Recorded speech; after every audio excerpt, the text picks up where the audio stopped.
नमस्कार। एसी गुरु के YouTube channel. जिस घड़ी का आपको बेसब्री से इंतजार था उस घड़ी को आपके सामने लेकर आया हूं और आज की वीडियो में हम आपको क्या बताऊंगा, फ्रिज में गैस चार्ज करने का तरीका और गैस चार्ज करने से पहले किन किन प्रक्रियाओं का अध्ययन करते हैं, उसमें क्या क्या सावधानियां देते हैं, उन प्रक्रियाओं को कैसे करते हैं, इसकी पूरी जानकारी इस वीडियो के माध्यम से आपको बताएंगे। तो आज बहुत ही बेहतरीन टॉपिक मेरी होने वाली है। आशा करता हूं कि मेरी वीडियो पर आप अंत तक बने रहकर गैस चार्जिंग के दौरान आने वाली समस्याओं को और कैसे उसका समाधान करेंगे, इस वीडियो में आप बेहतरीन तरीके से सीखेंगे। तो आइए फटाफट वीडियो को स्टार्ट कर रहे हैं। दोस्तों, आज की मेरी टॉपिक क्या है? गैस चार्ज करने का तरीका या गैस चार्ज करने की विधि। लेकिन आप किसमें सीखेंगे? फ्रिज में। तो आज की मेरी टॉपिक क्या है? फ्रिज में, माफ करिएगा, यहां में रहेगा फ्रिज में गैस चार्ज करने की विधि।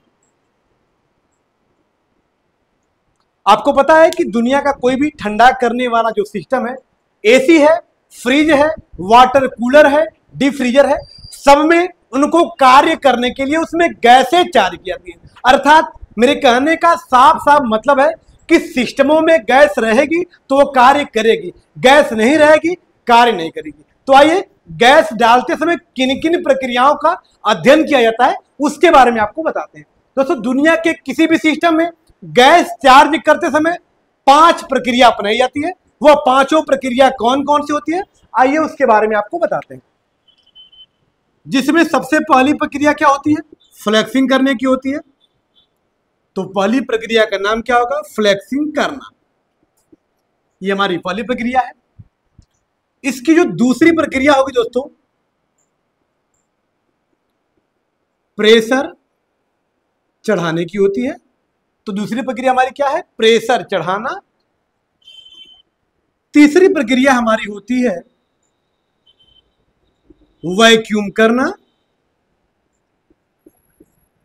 तीसरी प्रक्रिया हमारी होती है वैक्यूम करना। और चौथी प्रक्रिया होती है गैस चार्ज करना। और पांचवी और आखिरी प्रक्रिया होती है पिंच करना।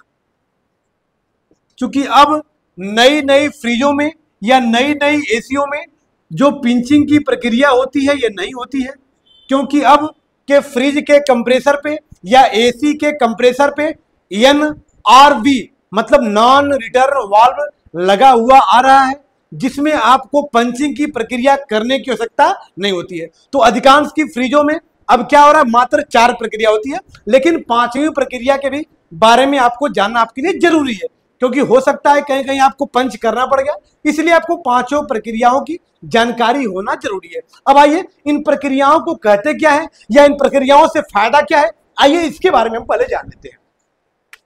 तो इसकी पहली प्रक्रिया हमारी क्या है दोस्तों? फ्लैक्सिंग करना। क्या है? फ्लैक्सिंग करना है। इसके बारे में आपको डीपली हम समझा दे रहे हैं पहले कि इस प्रक्रियाओं का मतलब क्या होता है, ये कहते क्यों है, इससे फायदा क्या होता है। तो पहली प्रक्रिया हमारी है फ्लैक्सिंग करना। दोस्तों, एसी व फ्रिज के पाइपों के अंदर का कचरा बाहर निकालने की प्रक्रिया को फ्लैक्सिंग कहते हैं। एक बार फिर से टॉपिक को रिपीट कर रहा हूं, बहुत जल्दी, मुझे बहुत लंबी टॉपिक करने की जरूरत नहीं है। शॉर्टकट में मेरी टॉपिक और इतना मजबूत टॉपिक रहती है कि मेरा बच्चा एक लाइन में ही मेरे टॉपिक को समझ में आ सके उसको, इसलिए उसकी टॉपिक को हम शॉर्टकट में बना के डायरेक्ट समझाना प्रयास करते हैं, घुमाने का प्रयास नहीं करते हैं। तो मेरी शॉर्टकट में डायरेक्ट एक लाइन में मेरी परिभाषा क्या होगी कि एसी व फ्रिज के पाइपों के अंदर का कचरा बाहर करने की प्रक्रिया को फ्लैक्सिंग कहते हैं। अब फ्लैक्सिंग करने से हमको फायदा क्या होता है? फ्लैक्सिंग करने से हमको फायदा ये होता है कि पाइपों के अंदर का कचरा बाहर निकल जाता है, तो हमारी गैसें अच्छे से पूरे सिस्टम में घूमती हैं। और जब हमारी गैसें अच्छी प्रकार से पूरे सिस्टम में घूमेगी तो हमारी एसी व फ्रिज से अच्छा सा रिस्पांस मिलता है। अब आते हैं दूसरी प्रक्रिया पे। हमारी दूसरी प्रक्रिया क्या है दोस्तों? प्रेशर चढ़ाना। अब प्रेशर चढ़ाना क्या होता है? सिस्टम के जोड़ी हुई पाइपों का लीकेज चेक करने के लिए उसमें प्रेशर चढ़ाते हैं, क्योंकि पाइपों को हमने काट काट के साफ किया था, साफ करने के बाद फिर पाइपों को हमने जोड़ा था, कैसे जोड़ेंगे ये आपको हम प्रैक्टिकल पे बता देंगे। तो पाइपों को हमने जोड़ने के बाद डायरेक्ट उसमें गैस नहीं डाल सकते। हो सकता है जोड़ी हुई पाइप पे हमारी थोड़ी सी कहीं से लीकेज होगी, और यदि उसी में हम गैस डाल देंगे तो हमारी सारी गैसें क्या हो जाएंगी, उड़ जाएंगी, तो हमारा सब कुछ नुकसान हो जाएगा। इसलिए दुनिया के किसी भी सिस्टम में गैस डालने से पहले उसमें प्रेशर डालकर उसका लीकेज चेक कर लीजिएगा, कंफर्म कर लीजिएगा कि आपके सिस्टम में किसी प्रकार का लीकेज तो नहीं है, अन्यथा आपकी सारी गैसें क्या हो जाएंगी, नुकसान हो जाएंगी। तो सिस्टम के जोड़ी हुई पाइपों का लीकेज चेक करने के लिए उसमें प्रेशर चढ़ाया जाता है। अब आते हैं तीसरी प्रक्रिया पे। प्रेशर चढ़ा के आपने लीकेज तो चेक कर लिया। अब लीकेज चेक करने के बाद पाइपों को खोल के हवा आप निकालते हैं, लेकिन आपके एसी व फ्रिज की पाइपें इतनी ज्यादा घुमावदार होती है कि उसके अंदर की सारी हवा बाहर नहीं निकल पाती है। अब जो बची खुची हवा होती है, उस बची खुची हवा को बाहर निकालने की प्रक्रिया को वैक्यूम कहते हैं। आइए इसको परिभाषित कैसे करते हैं। एसी व फ्रिज के पाइपों के अंदर बची खुची हवा को बाहर निकालने की प्रक्रिया को वैक्यूम कहते हैं। वैक्यूम करने से फायदा ये होगा कि आपके पाइपों के अंदर की सारी हवा जब बाहर निकल जाएगी तो हमारी गैसें अच्छी प्रकार से कार्य कर पाएंगी। अन्यथा गैसें और हवा थोड़ी सी भी मिलेंगी आपस में, तुरंत तो हवा और गैस मिलकर क्या बन जाती है, 32 डिग्री फ़ारेनहाइट पर पाइपों के अंदर बर्फ बन जाएगा। और जब पाइपों के अंदर बर्फ बन जाएगा तो हमारी गैसें घूमना बंद कर देंगी, जिस प्रक्रिया को चोक कहते हैं। यह एक प्रकार की बीमारी होती है। इसलिए किसी भी सिस्टम में गैस डालिएगा तो आप वैक्यूम जरूर करिएगा, ताकि उसके अंदर की सारी हवा बाहर निकल जाए।